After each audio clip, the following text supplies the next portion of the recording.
Well, welcome to our third installment of the Center for Cape Breton Studies speaker series, Stories, Songs, and Laughter. And I'm very pleased to introduce Keith Mullins, a multi-instrumentalist, a singer-songwriter, a recording engineer. I think there's many other roles that we could talk about, and you will probably talk about today, so that's great.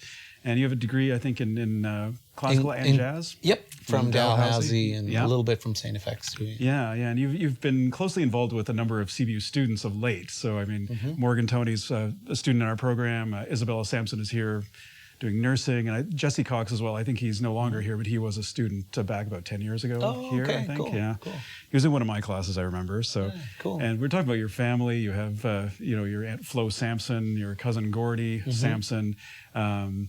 And you're talking about Bernie Lee, who had a TV show, who was your grandfather. And it seems to go on. And your mother being involved in the music industry in a variety of ways. And so you've written songs on a number of topical areas. So I'd like to talk a bit about that. And I was also noticing you've been working with veterans for healing as well. So a lot of ways that you make your music work in the community and stuff like that. And I just, if you don't know, Keith's work with Morgan has been nominated for Juno Awards. So we're going to be rooting for you. This weekend. It'll be announced on Saturday night. Yeah, awesome. Yeah, so just to sort of get things going, do you want to talk about how you came to be a musician, what the path was to that? Yeah, so when I was about 5 years old, there was, from a very early age, actually, when I was like 3, my seat was to the left of my Aunt Flo. And I would sit and watch her. My parents would let me stay up late, and I would just watch her fingers because I was just mesmerized by her, by her playing and everybody singing and everybody, and then when I was about 5, I would say I was, figuring out Twinkle Twinkle and all that stuff. Yeah. So it was 40 years ago. Yeah. Started on piano, always played with piano. And then, started getting lessons. Hi, come on in. Yeah. Started getting lessons, from my uncle. Pat would teach me and Flo would teach me different things, the blues. And we always, in my family, we always played all styles of music. We played Celtic music. My Aunt Myrna was a fiddler. So we would play like this type of music my grandfather played, but we would play blues, jazz, rock, what was on the radio, and it kind of went from there. And then when I was about 12. Well, I got a drum set maybe when I was like 10 or 11. And then I started a band when I was 12 with a guy named Stephen McDougall. He plays in a band called Slow Coaster now. So we were 12 and 13, and myself and Steve and Greg Favreau. So those were the very first guys that I jammed with. Yeah. And then I went on to like a career as a drummer for a really long time. Played with from Jimmy Rankin, Bruce Guthrow, Ron Hines, Natalie McMaster, all those, the big East Coast names that I played drums with them, George Canyon, tons of them. And I was gigging regularly as a drummer. And then kind of like as the, when the internet got bigger and people stopped buying CDs and there was a less of a budget for bands, and I found that the first guy to get cut was the drummer. Oh, okay, yeah. And so I would say that I play all the instruments, but I'm most proficiently educated in drums. Okay. My degree is in drums and percussion. I studied in West Africa, in Ghana. I lived in Cuba for a while and studied Cuban rhythms and drumming and percussion. Yeah. And I made a record in Cuba, and my Spanish is pretty good. And I studied Santeria with Santeria priests, which was singing in Yoruba, which comes from Nigeria, came over with slaves in like the 1500s. Yeah. And playing religious drums, bata.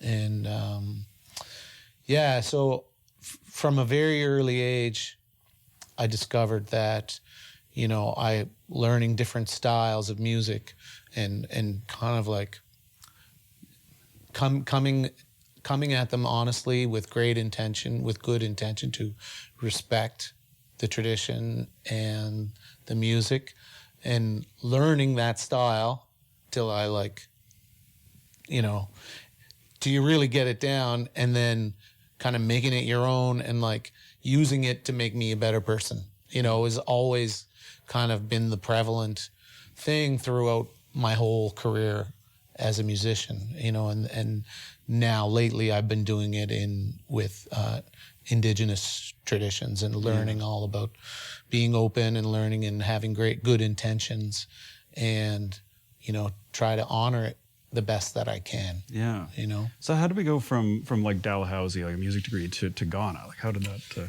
It started with my first trip to Cuba. I was playing in like jam bands at the time, like Jimmy Swift Band, and Slow Coaster, and like there was a big jam band scene. So you could really pack a house full of like college hippies, you know. And so I had paid for my university. I had paid for everything by playing in bands on the weekends, and then my student loan came in December, and I was like, I'm going to Cuba, and I was like 22. Yeah. And I had a place to stay for 3 days, and I had a bunch of teachers lined up, and I was there for a month. Okay. And I was like, I remember you could still smoke on the airplanes back then, and there was like ashtrays in the thing, and the only difference was a curtain in between the smoking and non on the airplane. Yeah. But so Air Cubana, and I went down for a month and found some teachers and had some set up, and that was kind of the start to like me like digging in, you know, because if you think about it from a drummer's perspective, like when you listen to drumming, it's like Cuba and West Africa are like, that's where the best drummers live, right? You know, so that's why I went.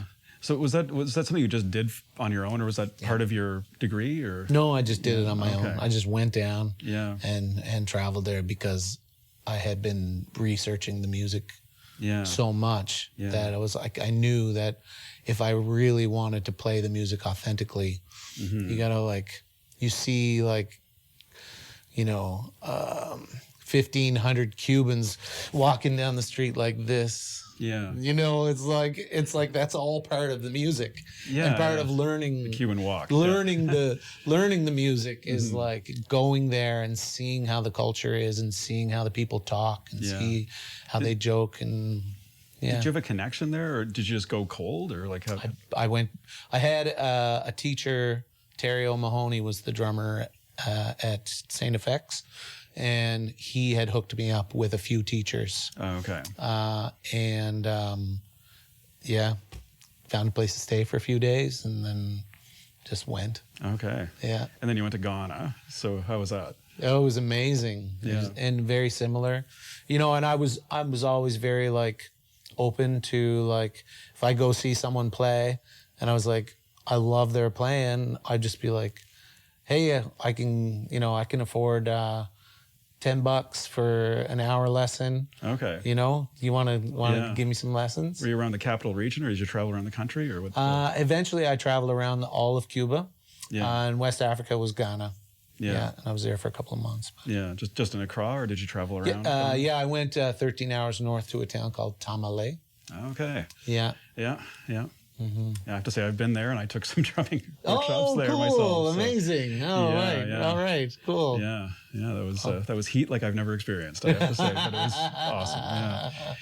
Yeah. Awesome. So and you were talking a bit. We were just warming up there about some musicians you played with. Oh, you were already talking about some of the people you drummed with. Yeah. Do you want to talk about any other sort of East Coast musicians that you've been? Well, I guess maybe like, you know, going back to like how I developed a career in it, you know, it's always been like, whereas like, you know, I thought that my career was, at one point I thought that my career was in drumming. I had always played guitar and I had always played piano, and, you know, I was a good singer, like good at harmonies, like all that stuff. But I always I always found that I had to adapt. Yeah. You know, especially like now I spend a lot of time on the business side as well, dealing with all the connections that I've developed, you know. So right now, most of my time is has to do with Morgan Toney, and it's I'm booking shows, I'm managing him, I've got meetings with lawyers. We have a record deal with Universal Music Canada, Ishkade Records, so I deal with all that stuff. Right. We have rights management that deals with with all our mastering rights and all that stuff. I'm constantly dealing with them. Yeah. They also write grants for us. Yeah. So like we just got $60,000 from Canada Council to make a record. So like all the business stuff is kind of like, you know, it's just like I've always constantly evolved to adapt to what works. Yeah. And kind of like follow that kind of trajectory. So when people stopped hiring drummer, then I would do I was doing drumming in schools a lot. I would play like 75 to 100 shows a year in schools across the country, where I would go from elementary right up to university level, where I would teach kids about the history of I would bring in like 20 drums from around the world. Right. And I would like start with like West Africa, like here's a rhythm from West Africa, you know, and teach them like a pan logo rhythm from Ghana. I don't know if you know the pan logo drums, the antelope skin. Yeah. Okay. So, and then I would say, you know, then I would talk about how the drums traveled throughout the world via the slave trade, and you know, millions of mainly West Africans came from West Africa, and they come to Cuba. They don't have drums like when they're in Africa, but drumming is very important to them. You know, doctors use drums for healing, a wedding, you know, the communication, like to be a certain rhythm, the next town might know that a storm is coming, or an invitation to a wedding, or so all these, you know, West African people come to Cuba. They don't have drums like when they're in Africa, so they build drums from what they have around them, including barrels, 2 sticks called clave, a gourd hollowed out with slices in it, which is a guiro. So they build drums from what they have around them to make their new groups. You know, in the U.S., you know, it wasn't, drummers couldn't play, African-American people couldn't play legally until 1865, which is the end of the Civil War, the end of slavery in the United States. So what did they have available to them? Military drums. So I have a drum set there, you know, and then it was 1890 was the drum set was invented, that someone said, I don't need 3 people to play these. I can do all this myself and save the band some money. Yeah. Right? So I talk about that. Meanwhile, I like sing in Spanish, get them to back me on a Cuban rhythm, you know, do different African rhythms, play a drum set solo. So I was doing, that was like my bread and butter over the winters, and then play festivals with bands in the summer. So that kind of evolved into that. And then at some point I was like, I had a bunch of songs and wanted to make a record. So I went down to Nashville, and Gordy helped me make a record, my first record, and I have 5 now. And it, you know, now it's like pretty handy for, you know, a young artist to be like, they can come to me and then I can co-write the song with them. I have the ability to play all the backing parts. And I have, you know, a really great relationship with Mike Shepard, who mixes all the things that I do. He knows exactly what I want all the time. I can just send him the tracks, and he takes care of everything past playing all the instruments and the arrangement. Okay. So that's kind of where I'm at now. Where I'm like, and I spend a lot of time in my studio in my backyard, playing tracks and co-writing and all that stuff. So I'm producing. Yeah, I hear that a lot from people that, you know, you go into the music industry and you start somewhere that may not be where you end up. Like you may go through a lot of different roles, so you go through, and you've been a musician for over 20 years. Is that right? Yeah, probably 30. 15 is when I was 15 when I started gigging with with Absolute, we were called, with Steve McDougall. Yeah. And Roger Cuzner used to hire us to play the Dominion rink. Okay, yeah. To play the dances, and we played a lot of hockey rinks, like local hockey rinks, just playing cover songs for people dancing. Yeah, so you've seen the music industry change a lot since the 90s. So. And I've had to adapt a lot. Yeah, can you describe like how has it changed over the time that you've been working? Well, I mean, I would say there's a lot more money in performance now. Mm-hmm. You know, and Morgan and I have really developed a really, I'd say we're playing 150, 200 shows a year. Yeah. Like yesterday, I just drove back from Quebec. Mm-hmm. I got in the day before yesterday. Yeah. And then the week before that, we were making the record. So that was like directing 10 musicians and cameras at Lakewind all week. Yeah. And then a couple of weeks before that, we were in BC. And then we flew home, and we were in Winnipeg too, and flew home. And so for me, it's like all these skills that I've developed, especially like on the business side, have really led to me having a steady income. I have 4 kids as well. And so it's busy. Yeah. Yeah, so it's busy. Yeah. And so like if somebody is young and sort of coming into the music industry, like what's some top advice that you would offer to them? I would say like never say no unless the money's too low. Okay. Yeah. Yeah. Nothing like the word no to get your price up. Okay. Yeah. Right on. Yeah. So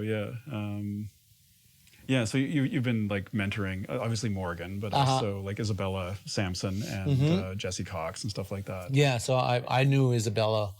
I was teaching at a music camp in St. Peter's, and she's like 13.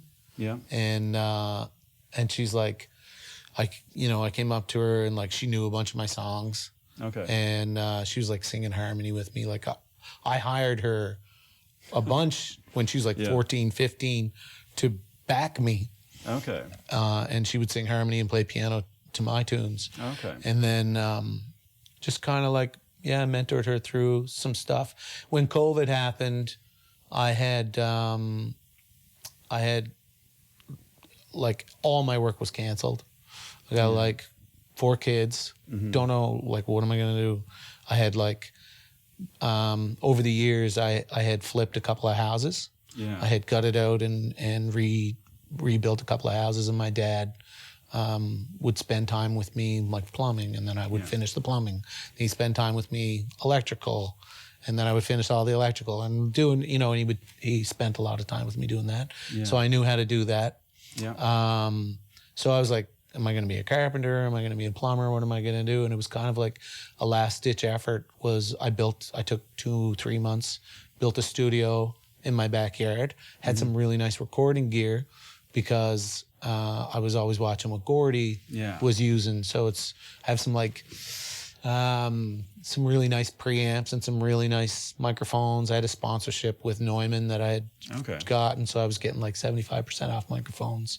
And so I applied for grants for Morgan, for Isabella, and for Jesse. And finished my studio, had some nice recording gear, and from CB Mike.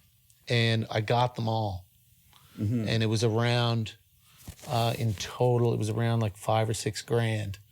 And so we got those grants and made records for them. So like if you listen to those 3 records of Jesse, Isabella, and Morgan, it's all the backing instruments are all me. Okay. And then co-wrote all the tunes and then kind of released them all at the same time. Yeah. So it's clear like Isabella kind of, she's at this camp and she knows your tunes, and I can see she kind of found her way to you that way. Exactly. How did Jesse and Morgan find their way to you? I forget how I met Jesse. I think he maybe reached out to me. And whereas like Jesse's like closer to my age, he was a little more like, he had like more solid like written tunes, that I like maybe some of them I didn't touch and some of them I did. Whereas like Morgan and Isabella, I think maybe I co-wrote or hooked up co-writes for all the tunes. Yeah. You know, where we like me and Isabella would write with maybe Kelly Loader or someone else, and but Morgan and I wrote all the tunes together.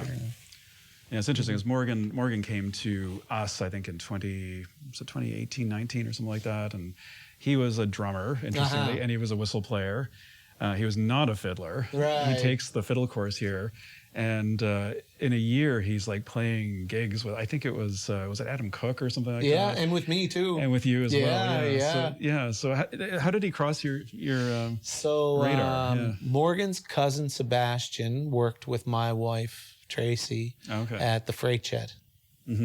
And Sebastian, he asked me for a drive home one night, and he said, you know my cousin, he's a fiddler, he's amazing, he's like one of the best fiddlers around, you know. And I was like I played with every friggin' fiddler on Cape Breton Island, I know every fiddler, and you're telling me that he lives 5 minutes down the road? He's like, oh, he's only been playing for about 6 months. So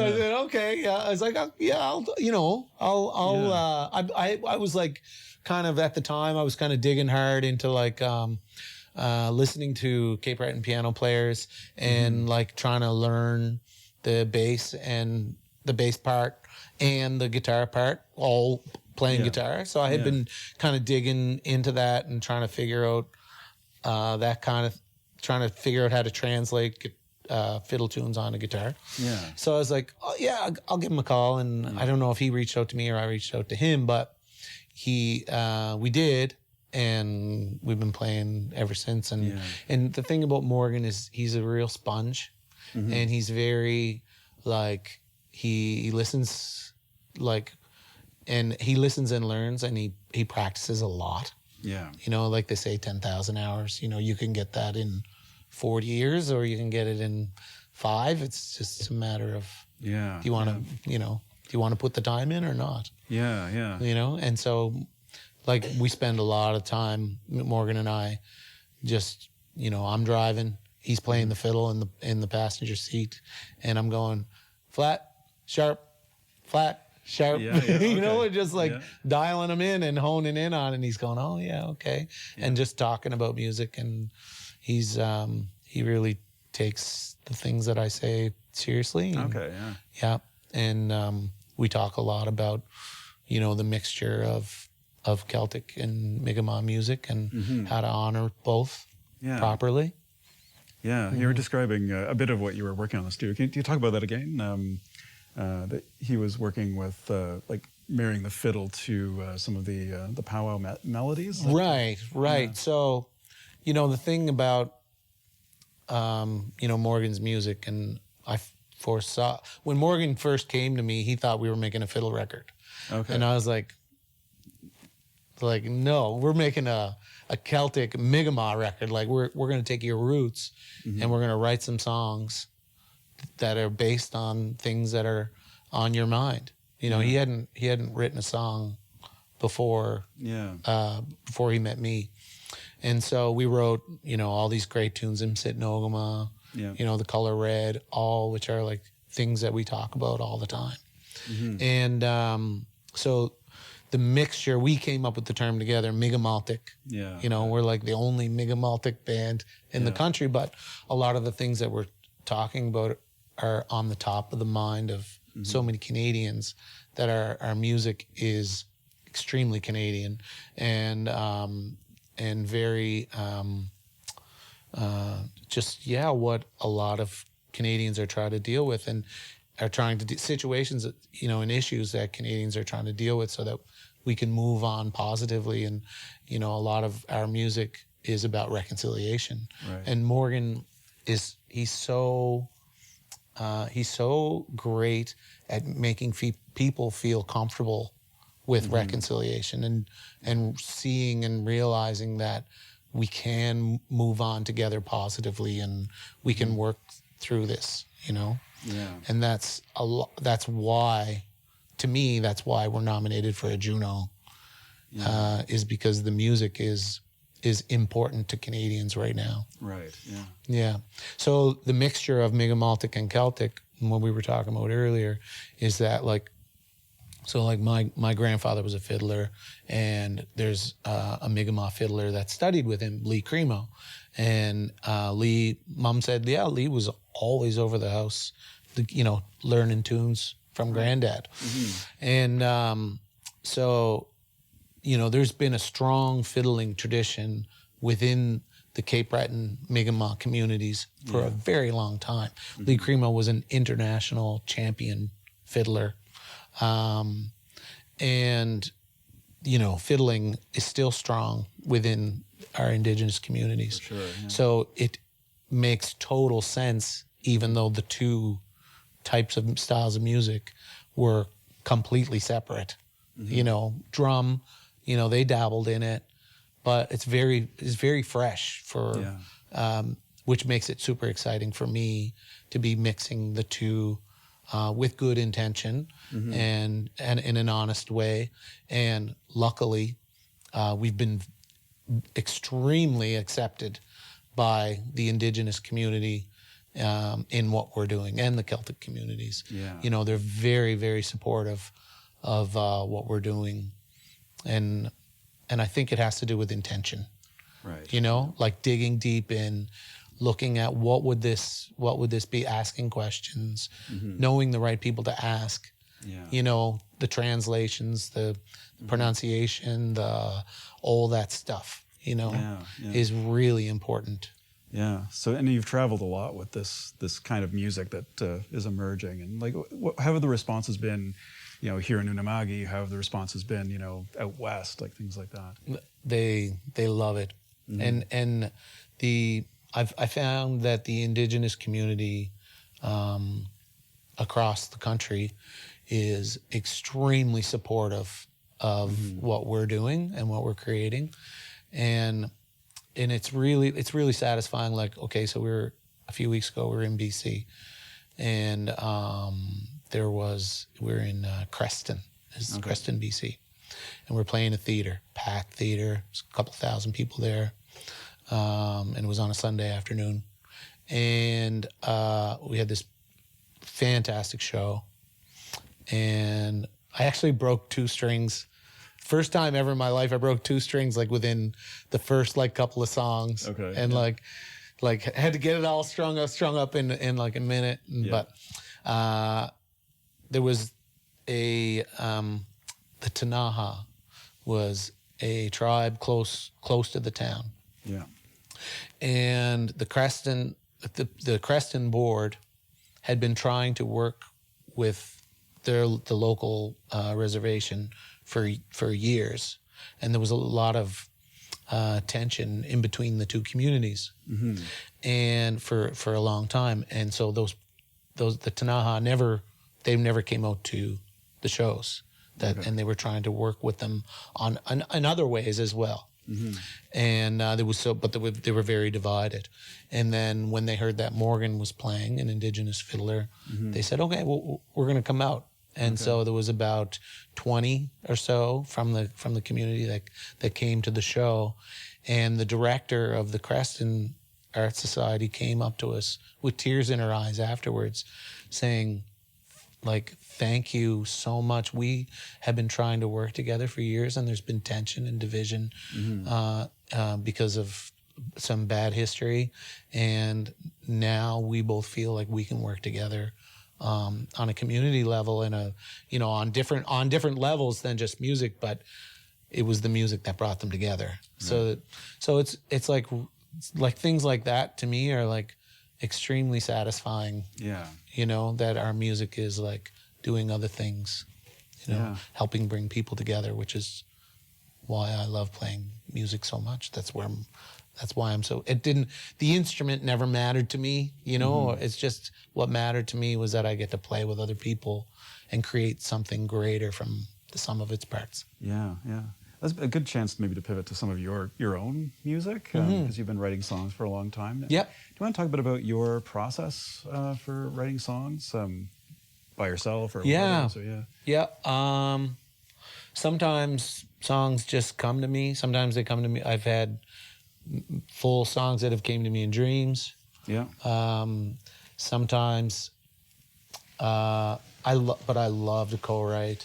Yeah. I love collaborating. You know, I would consider, and Morgan and I would consider our music to be, it's completely this, like, it's the music of Morgan Toney is Keith Mullins too. You know, it's you know, we own a business together, and we pay people and split the money at the end of the day. So Morgan would tell you too that half of him is me.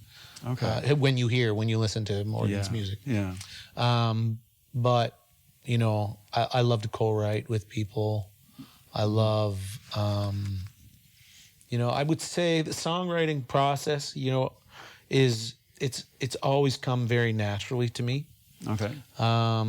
It's like a conversation, and for me, it's important that the lyrics are clear and concise. Yeah.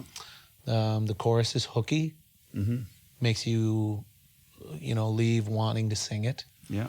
And is honest, and is sometimes maybe clever, like double meanings. I'm always like, I'm a dad joke guy. I love double meanings, and you know, yeah. Do the things come together? Like, is it music and lyrics together, or do you often have a story in mind first, or does something I title melodically come up first for you? Or? I would say title. Okay. Yep.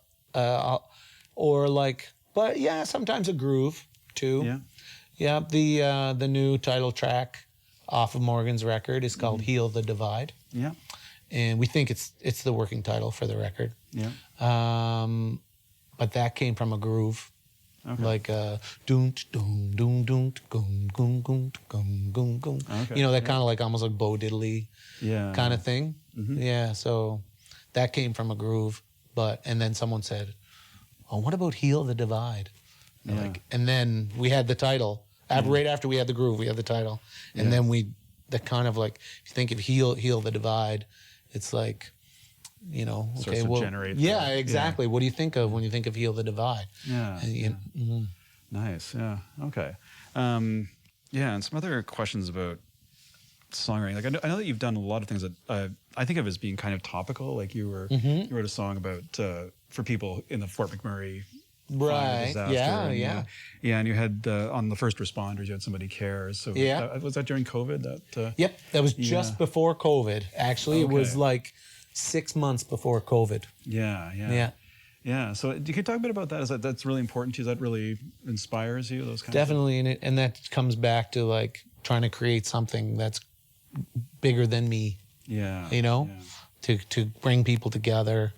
I think that's something that's has, you know, been always there for me. Like it doesn't matter the instrument, but that was one I wrote that with Dave Gunning. Somebody Cares, and it was we were like, it was funny that it was before COVID because, you know, everybody in the healthcare. Holy topical. I ahead of the game or what? It was like 6 months or something. Like if you look at the date that was released on YouTube, but we wanted to thank healthcare providers for their service. You know, we wanted to just give them a little tribute. And were they ever deserving of it for what they had to go through afterwards? And then I was also thinking about the Veterans Project. So, how did that come about? So that's something that I had an idea for after I met this guy Fabian Henry. He owns a company called Veterans for Healing, and they do.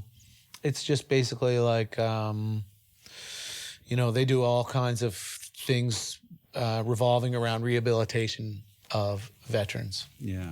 And so basically what I do is I get together for like a week, like 3 or 4 days actually, and I'll get together with 2 veterans per day. So if you're a veteran, you come in and you tell me your story. Or if you what is your life in a song? You know, like what do you want to tell me? What you could be about your kid. You know, it could be about, a lot of the times it is about They are telling me stories about shrapnel flying by their head and getting shot in the arm, or getting, being in Afghanistan in an IED, or like going through mining fields and stuff like that. Yeah. They are telling me those stories, but I'm open ears to whatever. Me and you, one-on-one, what's your story? What do you want? What would you like? A song about you, what do you want it to be? Yeah. And so they would just start talking to me, and it almost 100% of the time ends in tears. It's really heavy. It's really mentally exhausting to do it, but I feel kind of like a therapist. Right. Yeah. But when you take their words and you make them into something that sounds good phonetically, and you make it into a song, it's like the music is such a gentle way to tell the truth. Yeah, yeah. And it's very much healing. So I created this. I had this idea, and I brought it to Fabian, and said, "What would you think about doing like songwriting workshops for the veterans?" And I could, because I had developed a songwriting workshop in schools where I would like go into a school, maybe write them an anthem. Yeah. And where it'd be like, okay, I'd get like one class, 20, 30 kids. Yeah. And we write a song in an hour. Yeah. And then I would record it at home and then send it to them. Sometimes put the kids' voices on there. And so I knew I could do it. I had done it like 100 or 200 times with kids. So I knew I could write a song with veterans in an hour or 2 hours. And so then we did like 6 songs per session. And the thing about veterans too is like, I really feel like it's easy for a society to leave them in the dust because it's difficult. It's complex and it's awkward. They don't feel, our old veterans, like they would just like hide in a bottle at the Legion, and go with people that understood them and where they come from. And we as a society have learned that that's not right. We can't do that. And there's a lot of repercussions that happen from war and all this stuff that, society is creating and, in these individuals, and that PTSD is, it's very difficult. So when we, in society, when, some people like veterans have told me, there's always that person that's like, they want to know you can just see it in their eyes. Like they just want to know, have you killed anybody? And it's difficult for veterans, and it's difficult to be in society. So it's I just feel like it's using what I know to help them, and to vent, or to be able to look on the outside, what their song might look like. Yeah. Did they end up writing the lyrics with you, or do you end up shaping their story and lyrics? Yeah, I mean, it has to work for me to be able to sing it. Yeah. So phonetically, it has to sound good, and I write songs for a living. So, but they know that I'm painting a picture of them. Yeah. Yeah. Sometimes they do, though. They do write, like, there's one song, Tyson Bowen is his name, that I wrote this tune called Contact, Wait Out, with him. Yeah. And he actually committed suicide last summer because of PTSD. But Contact, Wait Out is what they hear on the radio before they're about to go into battle. So the Contact, Wait Out means I'm going to be quiet, so I don't harm your position. Yeah. Or interrupt you have to do for your job. Yeah. And he said, so we wrote this tune, Contact, Wait Out, which is the chorus lines. Contact, wait out. Okay. And he said, Keith, what, they teach us to be the most efficient machines of destruction. Whatever we need to do, we get the job done. Yeah. And we work as a unit, and all these moving parts within this unit, we all move together like as we're one. And we're so efficient and so good at what we do. Yeah. He said, but what they don't teach us is how to turn it off. Okay. So then I went and wrote, the crack thump of machine gun fire would haunt anyone, but I can say I'm the kind of man that'll get her done. The training taught us how to be effective at all costs, but what they cease to show us is how to turn it off. So, yeah. Wow.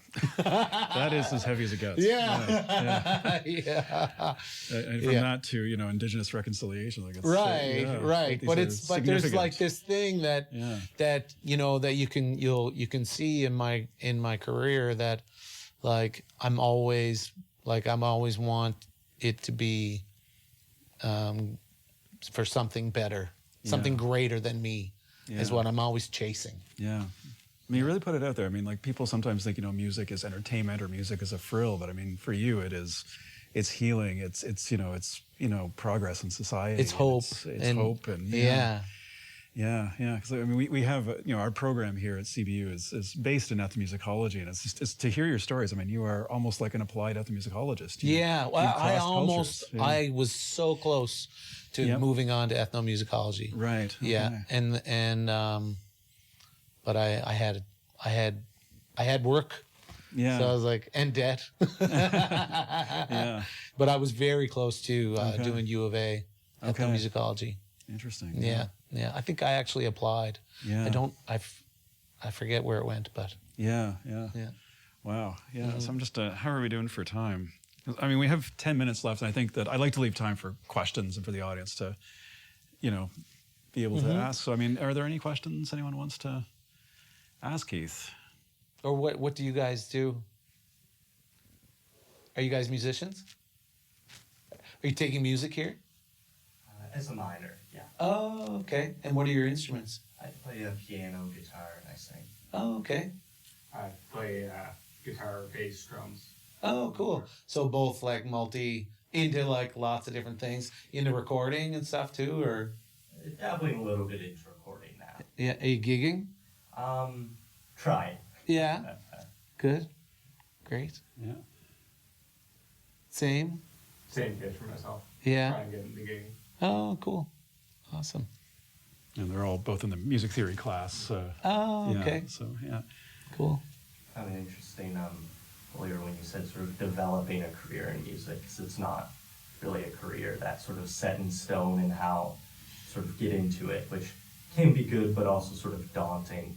Sort of like very daunting. Yeah. Yeah, I can totally see that. How do you see like music careers developing sort of today? Like how would you as a novice musician or experienced musician trying to make a career in it, how would you go about developing a career in music?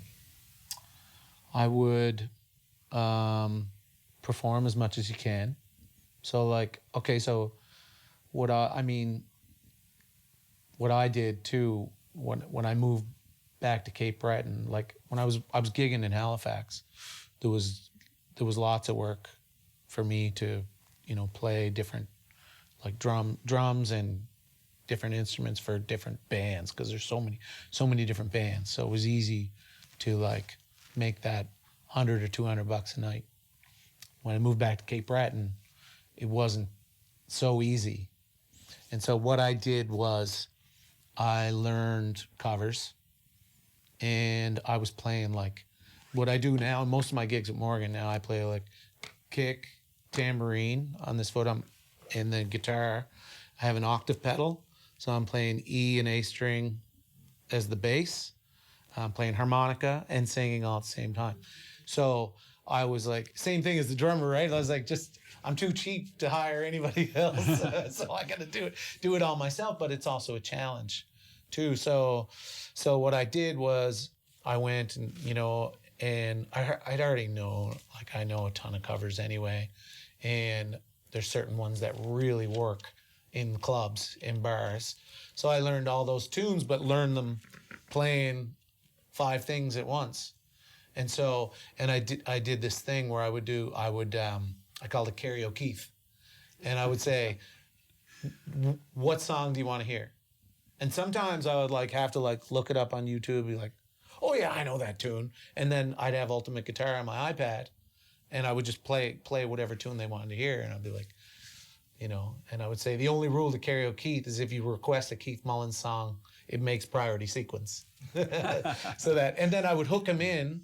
I would hook them in with covers, tunes that they love, and then I'd be like, oh, that reminds me of, you know, this tune that I wrote, you know, and you know, and like getting them engaged, you know, and where they're like singing, you know, whether it's Brown Eyed Girl or Wagon Wheel or, you know, any number of tunes, you know, I would hook them in with that, and then I would say, and this is where you sing on my song, and then at the end of the night they buy CDs, you know. So I'd kind of developed that, and I was playing like 6-7 nights a week at the Inverary over the summer. I was playing like Flavor, you know, I could play a weekly gig at Flavor. It's like $250-$300. You know, you could play at Governor's. And Cape Breton is very, very supportive of music and musicians. You can play 6-7 nights a week around Cape Breton in the summer and do pretty good. You know, the golf course up in what is it? The lakes? Cabot Links. Oh, Cabot Links. Okay, yeah. I would play there on a Thursday night. I was sometimes coming home with $600 cash in my pocket, and staying for an extra hour or two, just playing for tips. Like, well, they would pay me too, but the tips that you would get, always put your tip jar out. But if I were you guys, that's what I would be doing. Like same as you, Grady. Like I'd be learning a bunch of tunes that people love, know them, then hook them in with that, then play your own music. Because you can't. It would be easy to get caught in the cycle of only and being comfortable in only playing cover tunes. I was always in it. Like I did that, and I got tired of it, because, you know, when you're playing in bars, you know, you get like people that come to see you, they're there to listen, people that are not there to see you, and that, you know, you win them over, but then there's also people that they don't even want you there, and they're loud and they're talking and blah, blah, blah, you know, and I got tired of that. Although I love doing it sometimes, but I got tired of doing it 6-7 nights a week. So always have, you know, that kind of like, okay, I want to do what I want to do, goal, but be willing to make sacrifices to get there. And like, not like, you know, it's okay to play covers. It's okay but keep it in your head that, you know, this is what I want to do, and I want to direct it towards there. It's a slow process. Heather, you usually have a... Oh yeah, I've got questions, but I just wanted to, you guys... Shoot. Oh, sure. Well, how do you approach masking mistakes in performances when you're... Do it again. Always. I love like creating. I love those moments of like a mistake that, you know, turns into something great. Like I'm all about that. Like those moments that just kind of happen. I'm trying to think that I don't really, time-wise, I don't think I make mistakes, really. I would, melodically, it's like, it's hard to explain, like, even things that I do that are unintentional, I still love. I've learned to embrace those things. Could I say something on that? I played in an orchestra, and we played with CBC doing radio plays, but for an audience. And I remember Steve Sutherland from the CBC, like they mess up the lines, right? And the audience ate it up. And Right. Steve Sutherland said, the audience loves it when we make a mistake. That's right. Because it brings these people to the same level. Right? Uh-huh. They're not some like impossibly perfect performers. So I think a lot of times with mistakes, people don't even know. I think you'd be surprised how often people don't know. Yeah. And Yeah, then- do not apologize. yeah. Oh, yeah. And then if you feel like the mistake is just too big, or you just totally forgot your lines or whatever it is, like, just make it funny. Like, just be like, well, so, Yeah, people love to laugh. Whatever it is. Like, I can't believe that just happened. Or whatever, you know what I mean? Like, just like make it be present. It's more important to, and like the way that an audience sees you make a mistake and, you know, the way you recover from it is sometimes the best part of the night, you know? Yeah. Yeah. I remember there was Listening to a recording. Yeah. Mm-hmm. The live piece. Yeah. I remember seeing this workshop with the jazz saxophonist Michael Brecker. Oh, yeah. And he showed that exact. He said, "Here's me playing every note correctly," and he played this timid, tentative, properly phrased Exactly thing, the way and it's it written. sounded like crap. Yeah. And then he sat there and he played, you know, what he said, like, these are the wrong notes, but he played it like absolutely in time and with such conviction. Right. That you didn't care. Like it's just awesome sax playing. Exactly. You know, it doesn't match the chord, but who cares? Like, it's awesome. Yeah. So yeah. How do you sort of increase your sort of presence on stage when you're performing live? And it's funny that you say that. I've been thinking a lot about that lately, and it is being present. A lot of Indigenous people and spiritually are very good at being very present. And smudging, for example, where you like, we wrote this tune.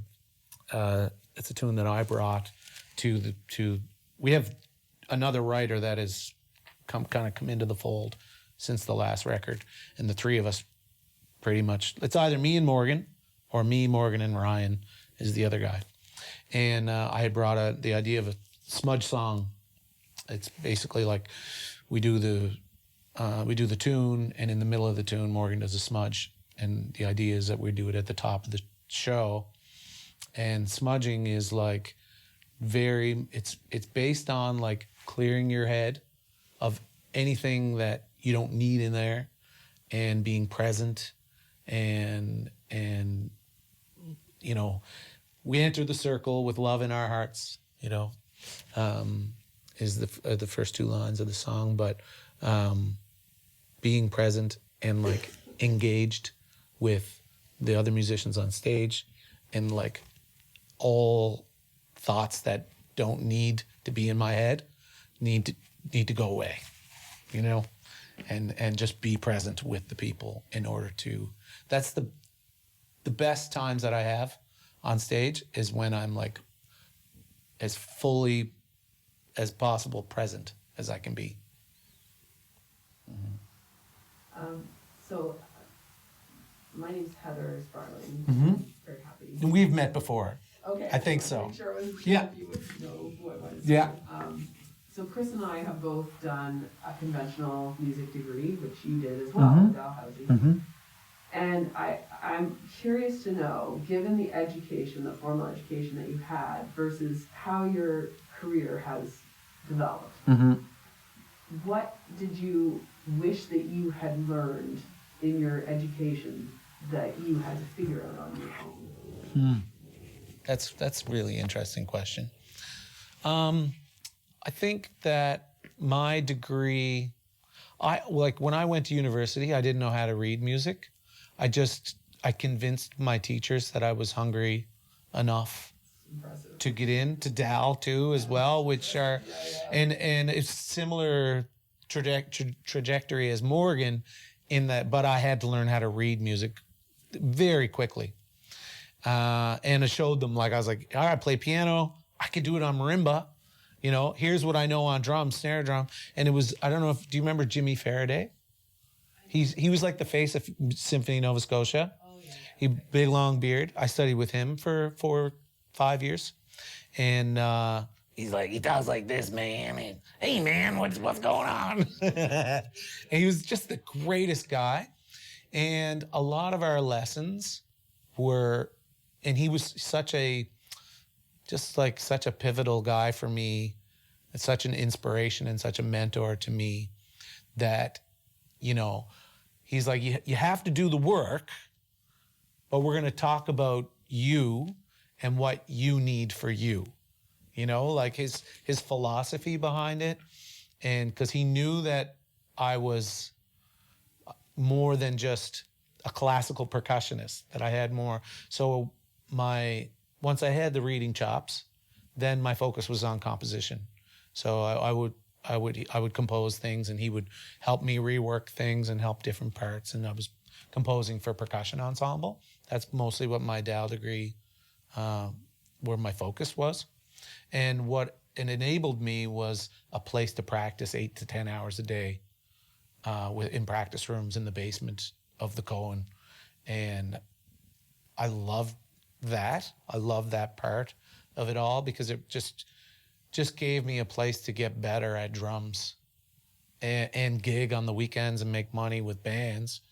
So I don't regret anything about my music degree. Yeah.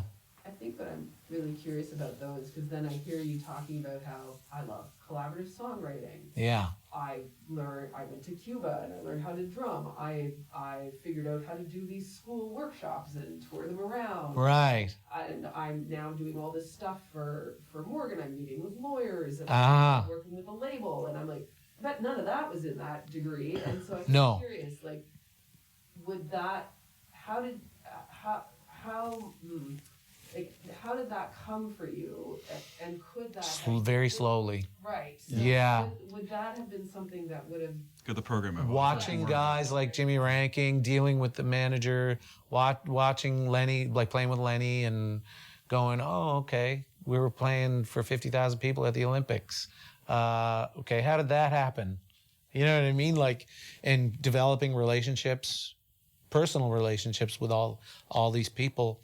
The thing about also what Morgan has that a lot of artists don't have is that all our bookings just come in. People want us.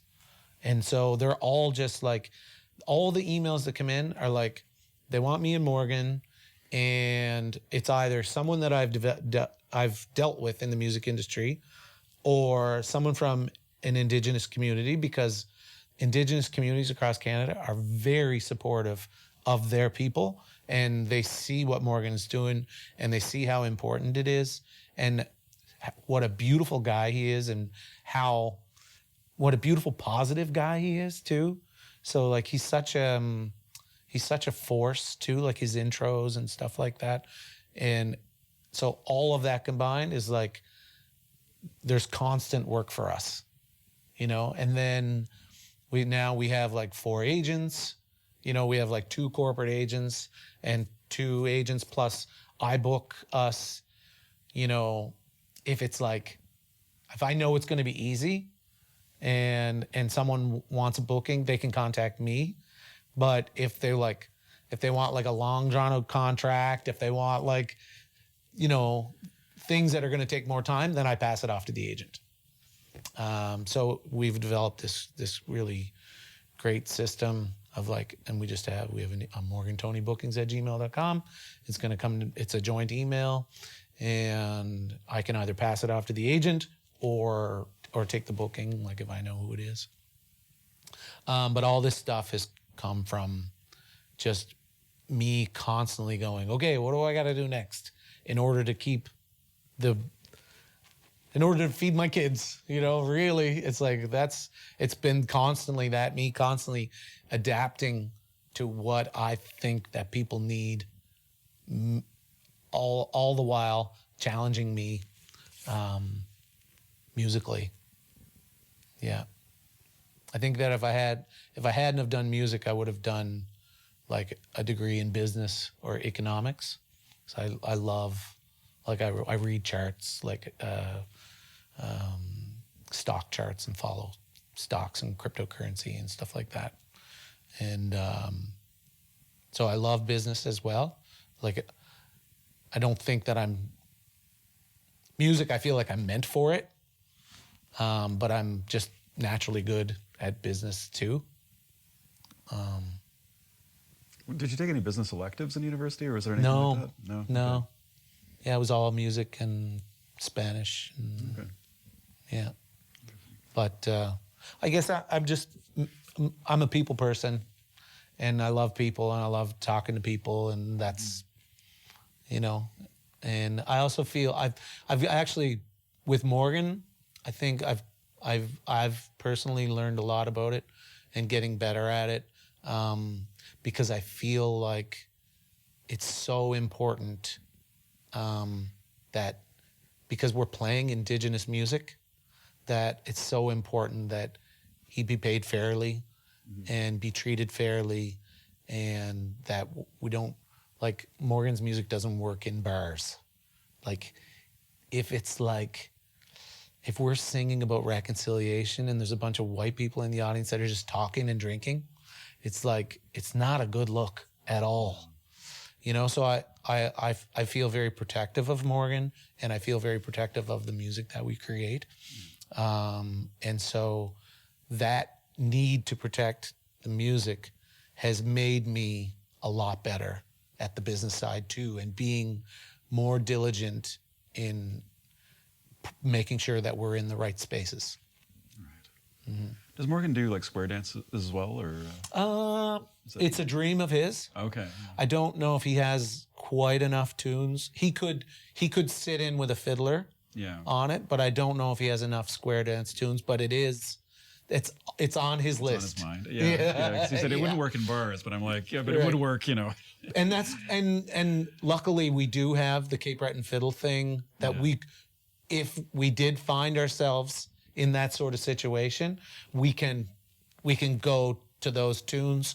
Or I've played covers where, like, I'll go and play like Billie Jean, and like and like a bunch of Beatles stuff, and like where, like, so when we have found ourselves in that situation on the rare occasion where, like, oh, we didn't expect that, then we'll go to that stuff. Yeah. Rather than playing, very personal music about very serious topics. Yeah.